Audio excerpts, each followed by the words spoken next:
de corte totalitario en el mundo completo. ¿Cómo se ha hecho? Hubo varias salidas. Por ejemplo, por una vía democrática se derrocó la de Daniel Ortega en 1989, cuando se unió la oposición y Violeta Chamorro ganó las elecciones. No era totalitaria. Bueno, oye, Entonces, no era totalitaria. entonces lo que pasa con Cuba, tiene que ver con lo que ha sucedido históricamente en todas las dictaduras del mundo. Tiene que ver, primero, Cuba estaba muy sola. Los cubanos estamos muy solos y la oposición cubana ha estado bastante sola. Una prueba de eso es lo que está pasando ahora mismo con Venezuela y con Cuba. O sea, el engendro, la cabeza pensante, el monstruo de todo lo que está sucediendo en Venezuela está en La Habana. Y sin embargo, no se está condenando de la misma manera a la dictadura castrista. Entonces, si tú no pones presión sobre el régimen castrista, si no tenemos el compromiso de las naciones democráticas, si no tenemos sanciones y sobre todo asfixia económica para ese régimen, entonces ¿con qué cuenta la oposición además allá adentro? Una oposición, y vuelvo y repito lo que Antonio ha estado remarcando, qué oposición, qué efectividad tiene la oposición en Corea del Norte.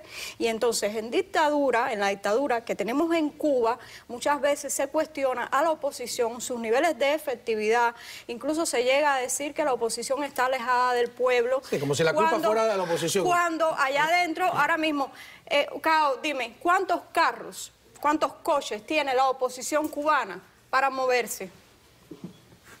Fíjate, algo tan esencial que aquí en estos mundos es algo normal para ustedes, desplazarse de un lugar a otro. ¿Cuántos automóviles tiene la oposición cubana en Cuba disponibles?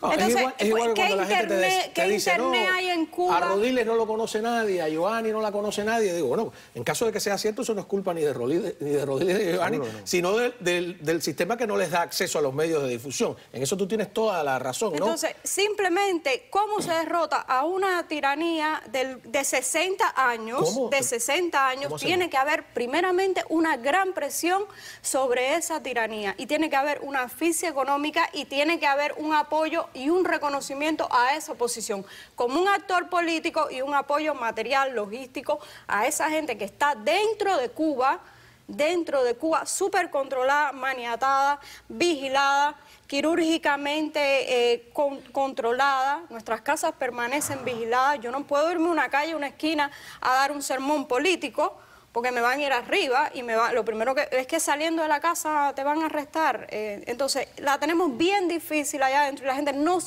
a veces ve las cosas desde las gradas, desde una posición bastante indolente a veces y dice, no, ahí no hacen nada, no tienen, no... Hacen mucho y hacen más de lo que se esperaría en una circunstancia así, ¿no? Te separan de la gente, como si nosotros estuviéramos en un estrato superior. La oposición en Cuba vive como vivimos los cubanos. Permíteme un momentico. Hay un punto claro acá. Cuando uno ve cómo se han tirado todos estos regímenes de ese tipo de corte, obligatoriamente tiene que ser esa combinación que te decía. Por ejemplo, las personas gustan mucho hablar de Orpot en la antigua Yugoslavia. Pero ¿cuándo fue efectivo Orpot? Después que la OTAN bombardeó Yugoslavia. ¿Cuándo han sido efectivos algunos movimientos de este tipo? Solidaridad, después que ha habido una tremenda presión sobre esos regímenes. Pero el problema que yo veo acá es que si se corre el riesgo de seguir creando supuestamente proyectos que postergan ese enfrentamiento directo, entonces le damos aire y le damos respiro al régimen. En Venezuela ocurrió similar. Se creyó que con la opción del voto se podía llegar a algo. ¿Cuál ha sido el resultado? Los otros días tú entrevistabas a María Corina Machado y ella desde un principio dijo, no funciona. Hay que entender la naturaleza del régimen. Si uno no entiende la naturaleza del enemigo, sencillamente le posterga la vida. Lo que pasa es que en Venezuela agotaron esa vía. Se la agotaron. Queda clarísimo que esa vía está agotada y había en todas las estrategias, siempre hay uno que presenta la mano, la extiende, y hay otro que, por ejemplo, la pregunta mía quizás es un poco tramposa la de Nicaragua o la afirmación, porque sí, es verdad que ganaron unas elecciones, pero es verdad que había una contra, ¿no? Había un ejército que estaba presionando, ¿no?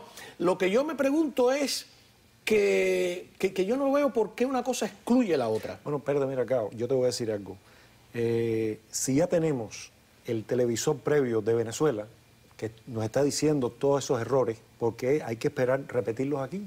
Y la otra, si nosotros creemos desde nuestro fuero interno que una variante de plebiscito no va a funcionar, creo que el deber moral es decirlo. No estamos atacando a nadie, cada cual que haga su parte. Pero así fíjate, ¿para qué sirve? Mira, y si ese debate no comienza, el mapa político y la gente que está afuera, que está viendo a quién ayuda, a qué apoya, por dónde se va, no va a tener todas las cosas lo más claras posible. A ver, una cosa es tirar reflector sobre lo que está pasando en Cuba, que me parece que es una de las estrategias válidas de Rosa María y de su labor. Ella en la arena internacional ha puesto un foco importante sobre Cuba y eso nosotros lo reconocemos. Y otra cosa es creer que el régimen va a hacer un plebiscito en Cuba.